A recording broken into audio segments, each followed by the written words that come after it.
লাবণী আর তার নতুন পথ চলা। লাবণী ক্লাস 9-এর ছাত্রী।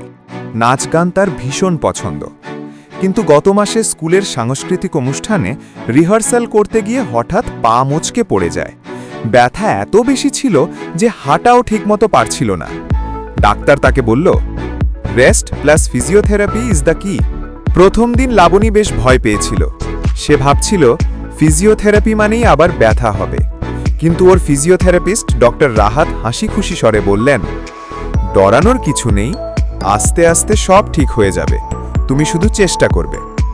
ডক্টর রাহাত প্রথমে লাবণীকে সহজ ব্যায়াম দেখালেন, হালকা স্ট্রেচিং, আইস অ্যাপ্লিকেশন এবং ছোট ছোট শক্তিবর্ধক ব্যায়াম। প্রথম দুদিন ব্যথা থাকলেও তৃতীয় দিন থেকেই লাবণী বুঝতে পারল তার পা আগের চেয়ে শক্ত লাগছে।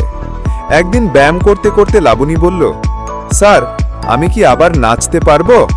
রাহাত স্যার হেসে বললেন, তুমি যতটা চাইবে তোমার শরীর ঠিক ততটাই সাড়া দেবে। পরের সপ্তাহে লাবণী ব্যালেন্স বোর্ডে অনুশীলন করল, থেরা ব্যান্ড দিয়ে রেজিস্ট্যান্স ট্রেনিং করল, আর ধীরে ধীরে সে আগের মতো আত্মবিশ্বাস ফিরে পেল। মাসখানেক পর স্কুলে আবার নতুন অনুষ্ঠানের আয়োজন হলো। এইবার লাবণী শুধু অংশ নিলই না, সে লিড ডান্সার হলো। স্টেজে দাঁড়িয়ে নাচের শেষে সে দেখল সামনের সারিতে রাহাত স্যার চুপচাপ হাততালি দিচ্ছেন।